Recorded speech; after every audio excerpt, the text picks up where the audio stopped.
부처님의 성불하는 장면을 보고 있는 중입니다.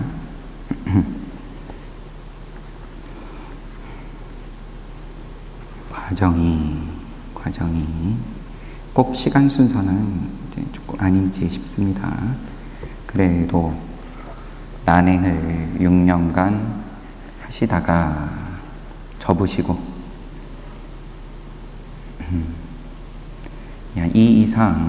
이 이상의 난행은 없다. 죽지 않는 이상. 난행은 간단하게 말하면 숨을 끊고 또 먹을 걸 끊고, 완전히 끊으신 것은 아니죠. 천신이 제지를 하고, 만약에 그렇게 안 드시면 몸에 털구멍으로 천상의 영양분을 넣어드리겠습니다. 이렇게 하니까 그 의미가 없다. 그렇게 되면 보살께서 생각하시고, 그래서 조금 드시기는 했고, 그렇더라도 이 이상의 난행은 없다. 그런데도 일체지를 얻지 못했다. 그러면 또 다른 수행법이 있을 것이다. 그래서 농경제 때에 출입식 선으로 초선에 들어가셨던 것을 떠올리고, 그리고 몸을 우선 보양하기 위해서 걸식을 하시고, 그때 옆에서 시봉하던 5 사문들은 떠나고 꿈 이야기도 있었어요. 그러고 보니까 보살이 꾸는 꿈은, 보살이 5가지 꿈을 꿨는데, 이러한 꿈은 범부가 꾸는 것도 아니고 천신이나 브라만이 꾸는 것도 아니고, 또 부처가 꾸는 꿈도 아니고, 딱 보살의 경우에만 꾸는 꿈이다. 하나하나 다 짚으면 시간 다 갈 것 같아가지고 이제 꿈이 있었고,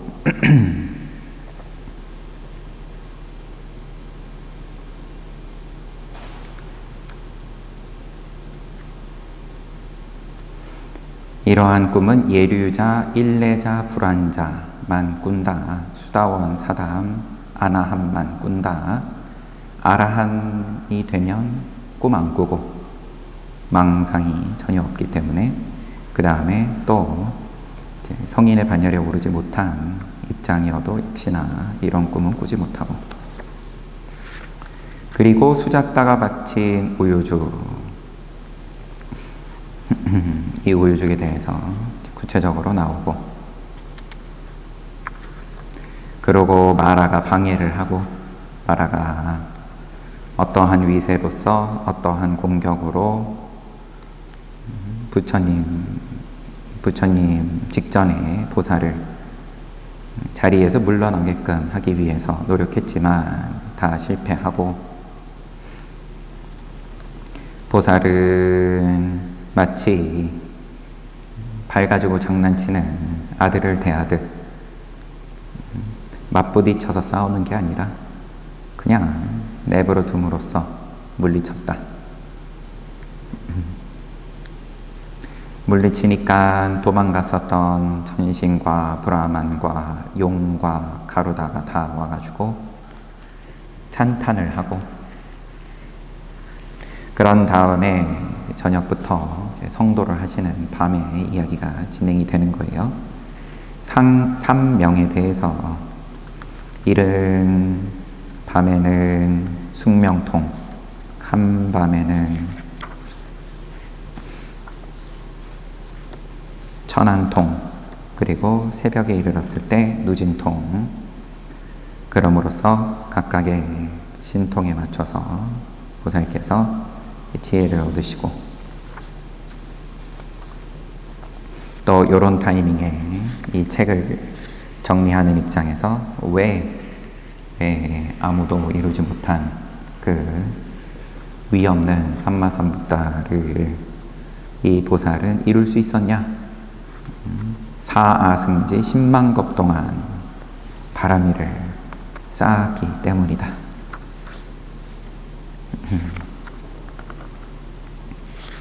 대금강관지에 대해서 잠시 봤었고요. 그리고 이제 모든 번뇌를 제거하다. 수다원가에 오르셨어요. 예류도, 수다원가가 예류과입니다. 예류도와 과.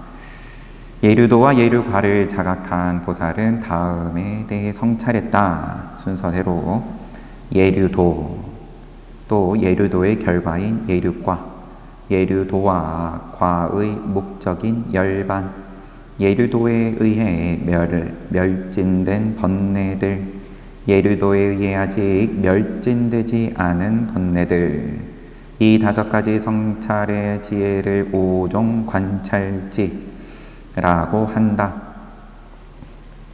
여기서도 담고 있는 내용이, 그러면 멸진되는 번뇌들이 있고 수다원과로서 아직 멸진되지 않는 번뇌들이 있다.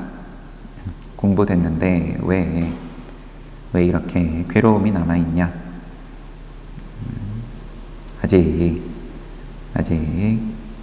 예류도 또는 뭐 그 이상이라 하더라도 완전한 부처가 된 게 아니기 때문에, 그러한 성찰을 마친 보살은 일어남과 사라짐의 지혜와 같은 일련의 관지를 수습하고 연마했다.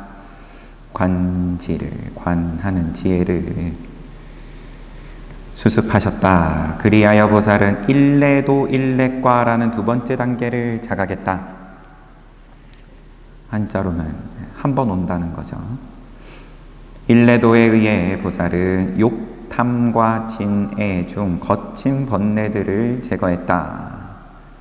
그러면 수다원과 가지고는 그러한 거친 번뇌들이 제거가 힘들다. 그럼으로써 보살의 상속심은 거친 번뇌로서의 욕탐과 진애라는 잠재 요소들을 완전히 제거했다. 일례도 일례과를 자각하자 보살에게는 5종 관찰지의 속행시분들이 일어났다. 그래서 보살은 일례도 일례과, 그들의 목적인 열반, 지금까지 이미 멸진된 번뇌, 남아있는 번뇌들을 성찰했다. 어디까지 왔나? 그런 표현은 적당한지 애매하지만 내가 어느 위치에 있는지, 어떠한 번뇌가 없어졌네, 또 어떠한 번뇌가 남아있네, 이제 이런 게 보이기 시작했다, 보였다. 다시 보살은 일어남과 사라짐의 지혜와 같은 일련의 관지를 수습하였다. 그리하여 곧이어 불환도, 불환과, 환하지 않는다, 돌아오지 않는다 라는 3번째 단계를 자각했다. 불환도를 통해 보살은 욕탐과 진애 중 남아있던 수번뇌들을 완전히 제거했다. 그때부터 보살의 상속심에는 수번뇌로서의 욕탐과 진애라는 잠재 요소뿐 아니라 과거의 습관적 경향마저 완벽하게 없어졌다. 과거의 습관적 경향, 이런 거는 더 없어지기가 쉽지가 않으니까 불환도 불환과를 이루셨을 때야 없어졌다.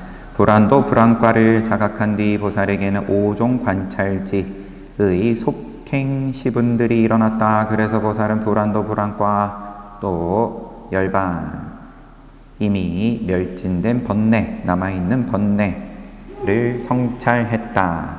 다시 보살은 일어남과 사라짐의 지혜와 같은 일련의 관지를 수습하였다. 그리하여 곧이어 아라한도, 아라한과라는 4번째 단계를 자각했다. 아라한도에 의해 보살은 나머지 번뇌들을 모두 제거했으니, 즉 색계 존재에 대한 탐착, 무색계 존재에 대한 탐착, 교만, 흥분, 무명, 이러한 습관의 아주 작은 흔적마저 남기는 일 없이 모두 제거했다. 그때부터 보살의 상속심에는 과거의 습관적 경향 및 7가지 잠재 요소를 포함해 1500가지의 번뇌가 완벽하게 제거되었다. 드디어 부처님이 되다.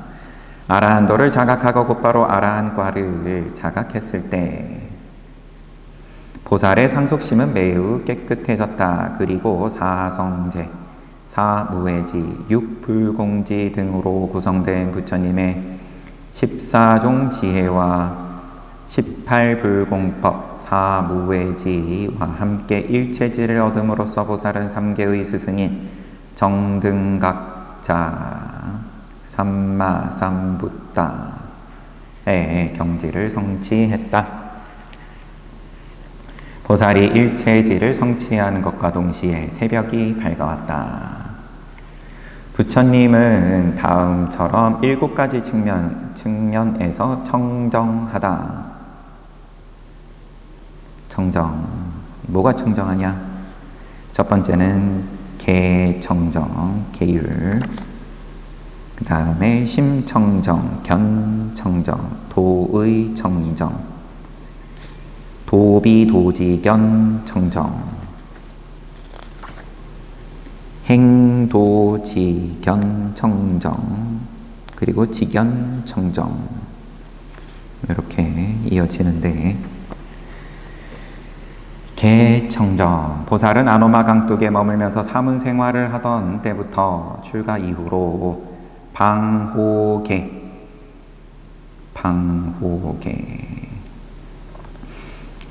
준수하기 시작했다. 주석이 있어서 별 내용은 없을 것 같긴 하지만 그래도 설명이 있습니다. 계율의 실천은 비구 생활 또는 제가자의 생활 같이 생활 방식에 따라 달라진다. 입장 따라서 지켜야 되는 계율이 다르다. 니까야의 여러 경들을 근본불교의 경전입니다. 니까야. 삼매를 실천하기 전에 반드시 먼저 닦아야 하는 계율에 대해 방대한 설명을 하고 있다.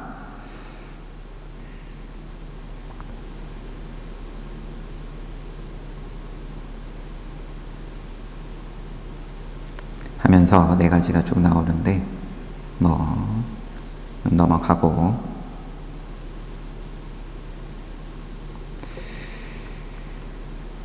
보살의 계율 청정과는 이 니까야에 나와 있는 계율은 부처님의 비구 제자들이 지키는 것이다. 따라서 보살의 계율 청정과 관련이 없다. 아직 이제 부처 되시기 전에 출가하신 이후로, 아마도 이런 주석이 있는 이유는 출가하신 이후로 부처 되실 때까지, 그때까지의 생활이, 예를 들면 지금 정형화되어 있는 비구 계본의 조금 서로 상충되는 부분들이 없잖아 있으니까 이런 주석을 달아놓은 것 같아요. 그러한 계본은 나중에 승단이 만들어진 이후에 부처님께서 하나씩 비구들을 위해서 정하신 거고, 대중생활에 걸맞게. 개청정. 그래서 보살은 아노마 강둑에 머물면서 사문 생활을 하던 때부터 방호계를 준수하기 시작했다. 여기서 방호계란 바로 이어서 설명이 나왔네요. 제8정명계를 말한다. 살생을 멀리함, 소유자가 행동이나 말로 주지하는 것을 훔치는 짓을 멀리함, 크고 작은 모든 부적절한 성행위를 멀리함, 거짓말을 멀리함, 험담을 멀리함, 거친 말이나 욕설을 멀리함, 실없는 말을 멀리함, 잘못된 생활 방식을 멀리함. 이 8방호계는 말 관련된 것이 하나, 둘, 셋, 넷, 4개가, 8개 중에 4가지가 다 말로써 멀리한다 돼 있어요. 마지막에 잘못된 생활 방식을 멀리함, 이거는 그냥 이제 나머지 기타 등등 이제 한꺼번에 아우르는 그러한 8번째 개일 테고,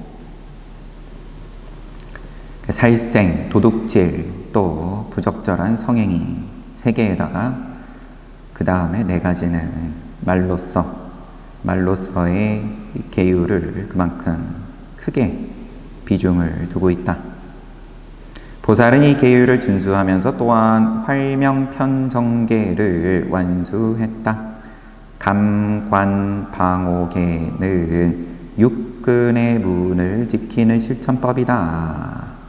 범부들과 달리 부처님은 감관방오계를 다시 수습하기 위해 특별히 노력할 필요가 없었다. 이미 생래적으로 그것이 완수되어 있었기 때문이다. 타고났다는 말이겠죠? 할 때 이미 왔다. 육근의 문을 잘 지키는 걸 굳이 계율로 따질 필요가 없는 입장이셨다. 또한 4가지 생필품 때문에 일어나는 번뇌를 제거하는 자구의지계 를 준수하기 위해 특별한 노력을 할 필요도 없었다. 이제 요런 감관방오계 또 자구의지계 이런 것들이 비구계에는 들어가 있는데 보살의 계청정에는 굳이 얘기할 필요가 없다. 출가를 결심할 때조차 부처님은 가래와 탐착을 비롯한 많은 불선한 번뇌를 일시적으로나마 이미 버린 상태였다. 그때 완벽하게 버린 거였으면 이미 부처니까 일시적으로나마 이미 버린 상태였다. 잠재 요소들은 오직 아라한도에 의해서만 제거되는 것이다. 아라한도를 통해서만 잠재된 것들 아직 일어나진 않았지만 기다리고 있는 그러한 것까지 제거한다. 이것이 보살의 계청정이다. 결국 요약하면 계가 청정했다. 보살은 청정을 7가지로 이야기를 하는데 첫 번째로 계청정을 이야기하는데 이 계청정은 보살은 이미 타고났고 그리고 말과 관련된 것이 비중이 큰데 지금 출가할 때 이미 아라한과는 아니었어도 물론 수다원과도 지금 깨달음에 들어가시는 이 마지막 밤에 수다원부터 일환과 일렉과 불환과 그 다음에 아라한과까지 이렇게 올라가시니까 그런데 수다원과는 아닐지언정 잠깐일지언정 번뇌를 한번 버려봤다.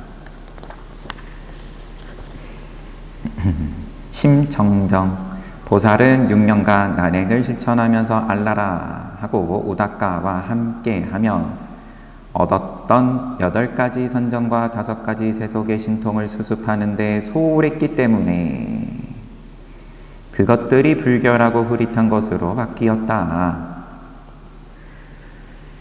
성불하는 날 보살은 수자따가 바친 가나 우유쌀죽을 먹고 낮 동안 살라 숲 속에서 보내었다. 그러는 동안 보살은 오염된 황금 그릇을 씻어 깨끗하게 만든 것처럼 8가지 선정과 5가지 신통을 다시 한번 수습함으로써 그것들을 정화했다. 이 8가지 선정과 5가지 신통이 보살의 심청정이다. 보살의 심청정은 그러면 그래도 무색계 제3선정 또 제4선정까지 가르침을 통해서 오르셨던 2, 3일 만에 오르셨다. 그렇게 나왔었죠. 알라라 라마푸타하고 알라라 깔라마하고 우다카 라마푸타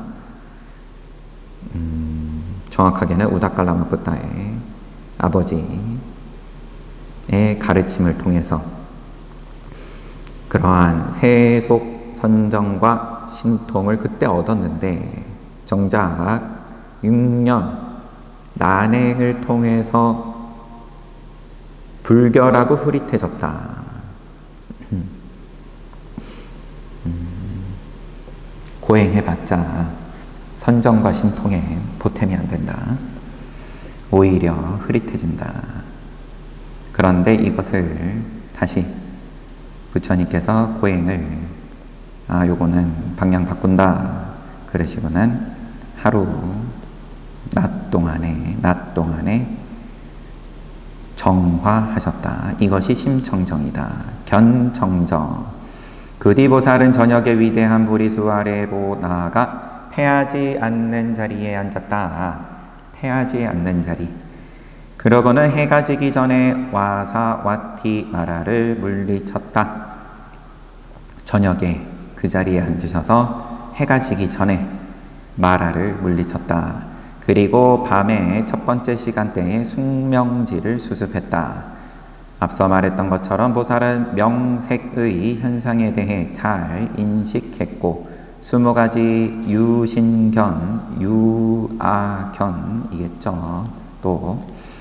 를 부수었다. 자를 전제로 하는 견해를 넘어서셨다. 이것이 보살의 견청정이다. 견해가 깨끗해진 것이 그때 삼명 가운데서 첫 번째 숙명지를 수습하셨을 때 보살이 직전 생부터 과거의 무수한 생을 거슬러 올라가셨다가 또 반환점을 돌고 다시 세타케투 천신 전생까지 다시 한번 또 내려오면서 쭉 한번 훑어보시면서 전생을 빠짐없이 다 기억을 하시고 그러고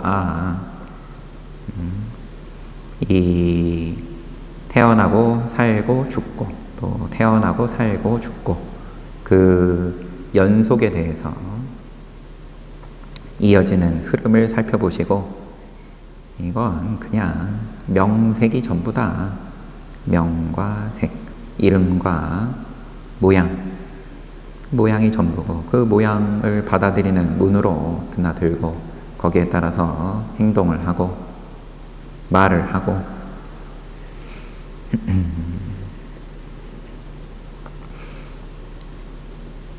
우리는 전생을 모르는 입장에서는 그러면은 태어나고 살고 죽고 전생을 안다 한두 생을 좀 흐릿하니 좀 알아봤자 역시나 태어나고 살고 죽고 그 시작점과 끝점이 큰 의미를 차지하고 그 죽음으로부터 본능적으로 두려움을 느끼면서 거기에 따라서 그게 또 동력이 되어서 삶을 살아나가는데 그 끝점, 시작점 이 점들이 거두어지는 거죠. 연속된 생들을 이어서 본다라는 얘기는 그러면 그게 드러내졌을 때 그 단절된 구간들로서 보는 게 아니라 흐름으로 봤을 때 명과 색이 전부다. 이러한 견해가 곧 견해의 청정이다. 유신견을 부수었다. 자라고 할 게 없다. 무아에 대한 견해를 눈 열었다. 그것이 견청정이고 도의 정정. 그 밤의 두 번째 시간대의 보살은 천안지를 바탕으로 한 업행지에 의해 중생들이 자신의 업에 따라 서로 다른 거치로 태어나는 것을 인지했다. 저렇게 사는 것은 어떠한 원인으로 인한 거냐? 모든 중생들에 대해서 부처님의 힘이 미치는 그러한 모든 세계의 중생들의 태어나고 살고 죽고가 눈에 들어오니까 그러면 어떠한 원인을 지으면 저렇게 사는 거냐? 이런 게 청정하게, 공식이 깔끔하게 눈에 들어왔다. 선취로 태어나는 원인은 어떤 선행을 지었을 때 선취하냐, 또 악취에 태어나는 것은, 악취의 결과를 받는 것은 어떠한 행을 지었을 때 어떠한 행이 곧 악행이냐, 이러한 원인과 결과에 대해서 깔끔해졌다. 이를 통해 업의 법칙을 뚜렷하게 자각했고, 업의 법칙, 공식이 뚜렷해졌다.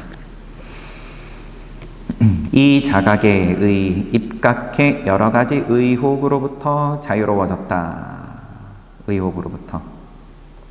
세상에 왜 나쁜 놈이 저렇게 잘 사냐, 나쁜 원인을 지으면서 다른 사람들에게 피해를 주는데 어떻게 저렇게 잘 살 수 있냐, 이러한 의혹으로부터 자유로워졌다.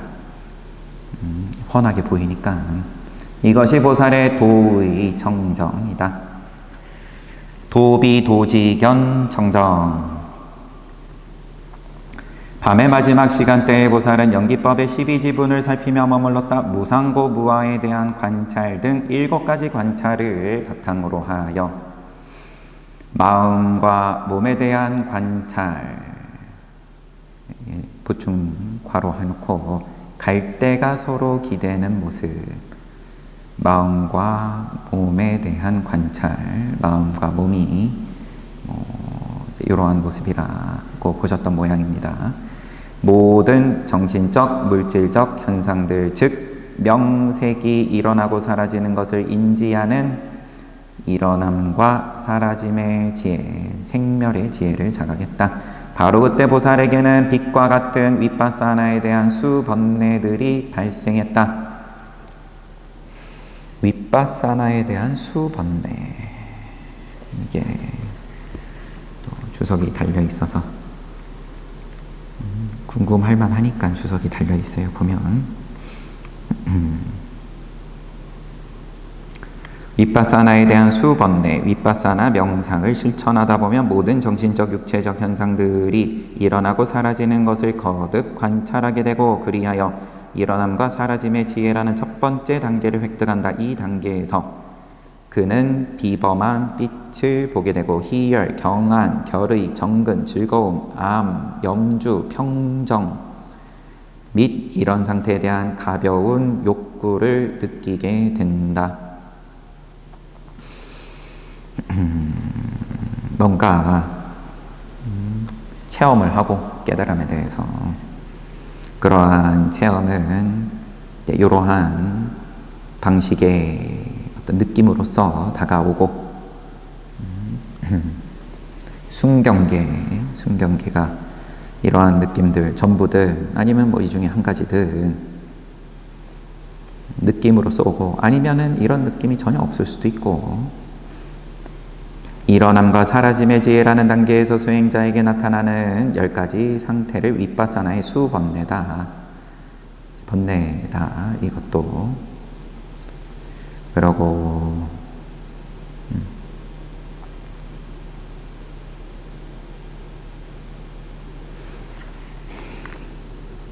이러한 번뇌에 사로잡힐 수 있다. 스스로를 속이고 더 높은 경지로 나아가지 못하고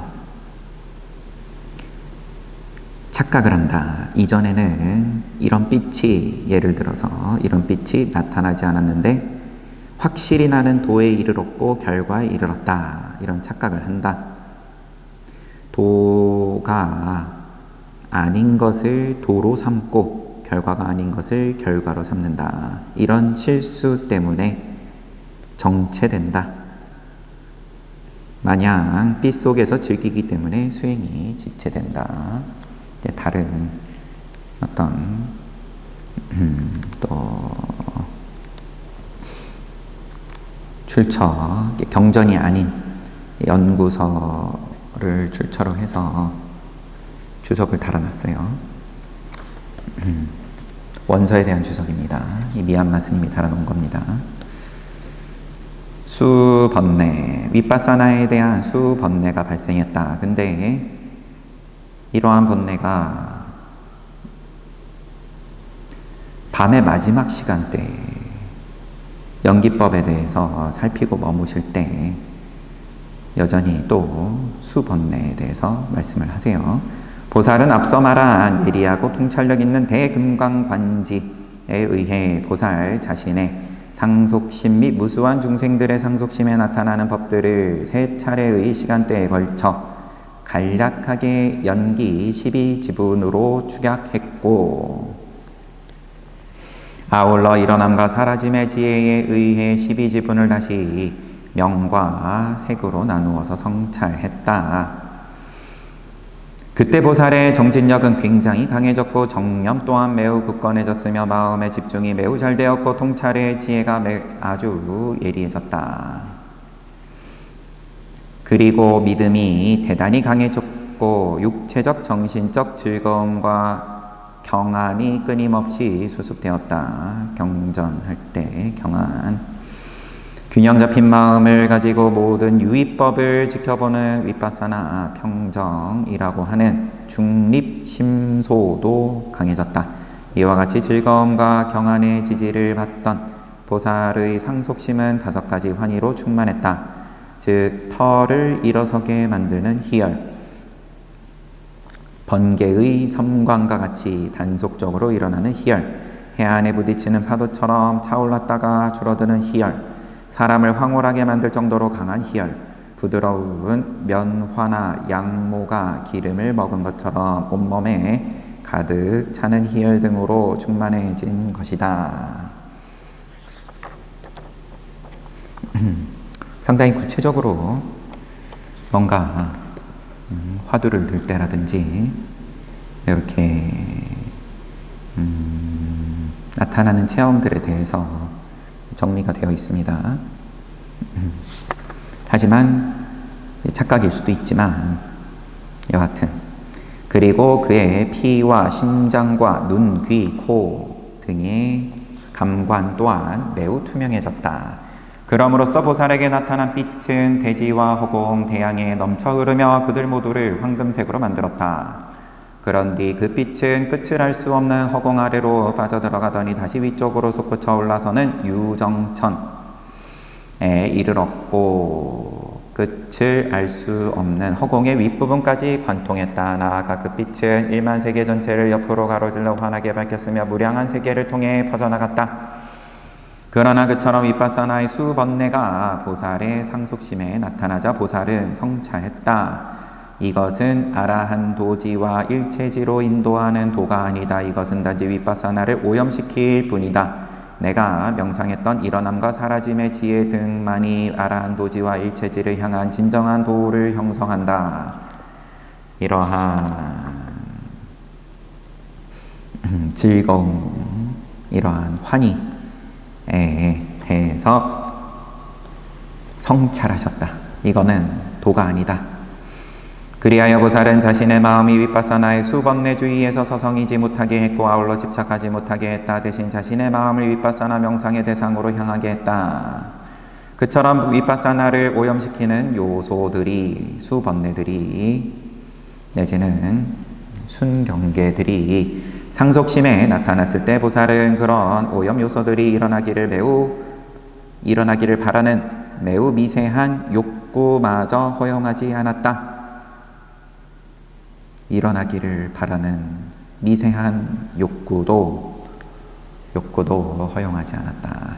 오히려 보살은 수번뇌들이 깨달음을 향한 적합한 길이 아니라든지 윗바사나를 오염시킬 뿐이며 오직 일어남과 사라짐의 지혜만이 깨달음을 향한 바른 길을 이룬다는 사실을 명료히 인식하고 투박하고도 특별한 알을 얻었던 것이다. 오직 일어남과 사라짐의 지혜만이 지켜보는 것만이 깨달음을 향한 바른 길임을 명료히 인식하는 투명하고 특별한 알을 얻었다. 이것이 보살의 도비도지견 청정이다. 도비도지견 청정을 한마디로 하면 순경계에 쫓아가지 않는다. 순경계를 기다리지 않는다. 바라지 않는다. 뭔가 특별한, 아니면 그렇게 특별한 게 아닐지라도 뭔가 명료하기를 기대하고 기다린다든지 무엇이든 바라지 않는다. 일어났을 때에도 거기에 대해서 얼른 정신 차린다. 행도지견 청정과 지견 청정, 보살의 상속심의 일어남과 사라짐의 지혜에서 시작해 수순지로 끝나는 구관지가 일어난 것을 행도지견 청정이라고 한다. 그리고 네 가지 성도를 지견 청정이라 한다. 보살이 성취한 예류도는 수다원 도는 심사희락 심일경성의 오지분과 함께하는 첫 번째 선정의 길이다. 일례도는 희하고 락하고 심일경성, 이렇게 3지분과 함께하는 두 번째 선정의 길이다. 불환도는 락하고 심일경성의 2지분과 함께하는 세 번째 선정의 길이고, 아라한도는 심일경성의 2지분과 함께하는 네 번째 선정의 길이다. 이처럼 7가지 청정이 앞에서 지금 보고 있는 개청정부터 이렇게 7가지 청정이 열반을 향한 바르고 적절한 길을 구성한다. 행도지견 청정이랑 지견 청정은 그냥 간단하게 넘어가네요. 행도지견 청정,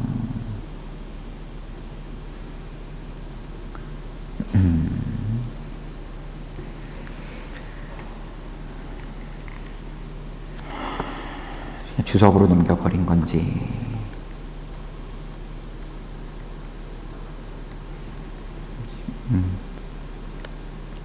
그래서 쭉 또 구분을 지어가면서 구관지에 대해서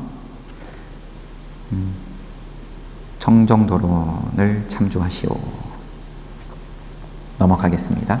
그 다음에 지견청정은 4가지 성도, 예류도, 일례도, 불환도, 아라한도에 대한 그 견해가 청정하다.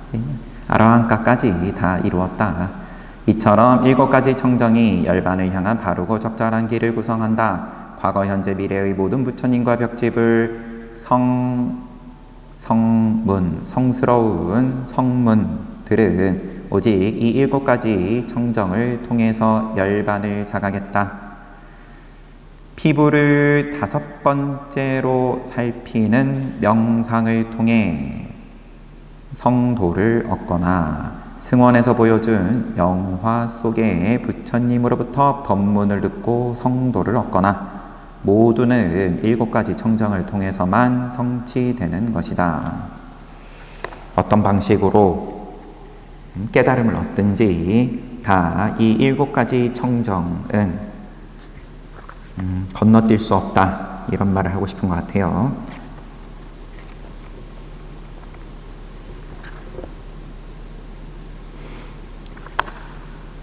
피부를 5번째로 살피는 명상, 주석이에요.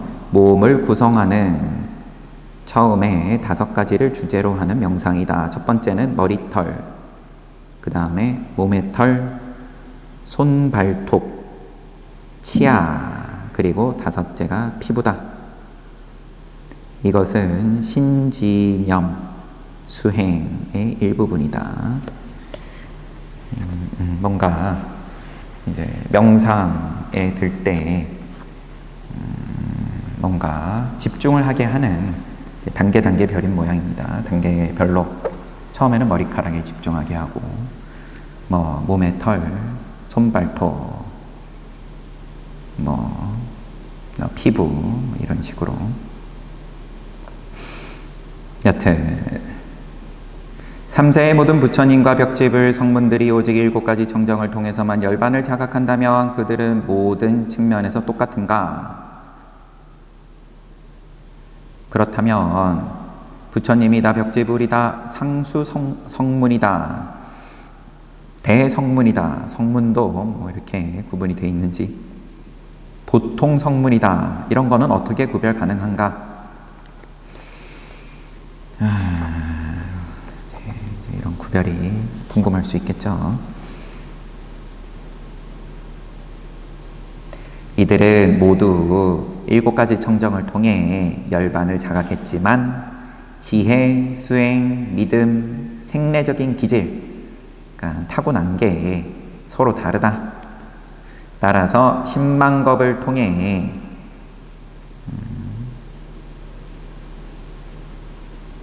또 어떻게 하고 이렇게 하면은 보통 성문 또는 대성문 1아승지 10만겁 동안 바라미를 어떻게 수습하면 상수성문, 또 더 오랫동안 2아승지 10만겁 동안 열심히 하면 벽집을 마지막 4아승지 10만겁 동안 하면 그러면은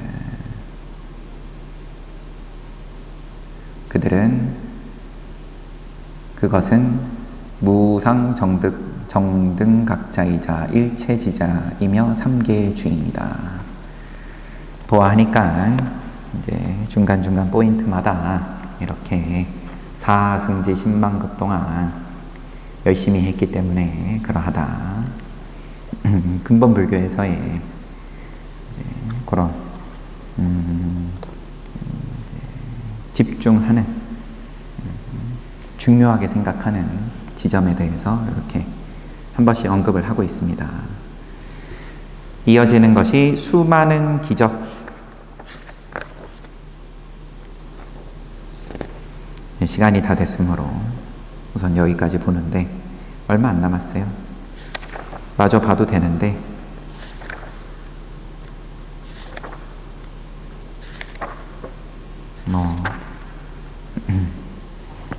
또 요만큼 남겨놓고 내일은 토요일이니까 주말에 부처님의 성도에 대해서 또 한번 복습을 해보고 또 마지막 또 마무리를 하고 시간 남으면 또 진도도 나가고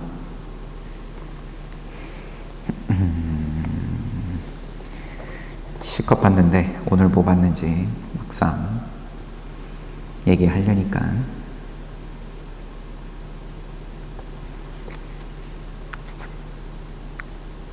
그래서 이제 그 수다원과부터 아라한과까지에 대해서 부처님께서 그날 하룻밤에 단계별로 올라가셨고 그 다음에 부처님의 청정함에 대해서 그리고 이미 여러분들께서 지금 방금 우리가 살펴본 부분들을 하나하나 다 직접 체험을 하셨든 아니면은 그 중에 일부만이라도 체험을 하고 또 긴가민가 할 수도 있고 체험을 했다 싶었는데도 지금은 또 아닌 것 같기도 하고 다 부처되는 자리를 흔드는 말하다. 잘하고 있는 것 같다는 생각도 그러하고 잘 못하고 있는 것 같다는 생각도 그러하고 이미 인연이 있어서 이 자리에 앉아가지고 이런 소리가 귀에 들어오실 정도 되면 뭘 굳이 더 이래야 되나 저래야 되나 하실 입장들은 아니실 테니까 그리고 그러면은 그 삼명지를 다 얻으신 뒤에도 느심 뒤에 그러한 환희, 즐거움들이 여러 가지 방식을 통해서 나타났는데 이제 그러한 것에 흔들리지 않고 이것은 일체지를 얻는 길, 열반에 드는 길하고는 상관이 없다. 부처님께서 그렇게 지나가셨다. 쉽죠? 쉬었다가 정진합시다.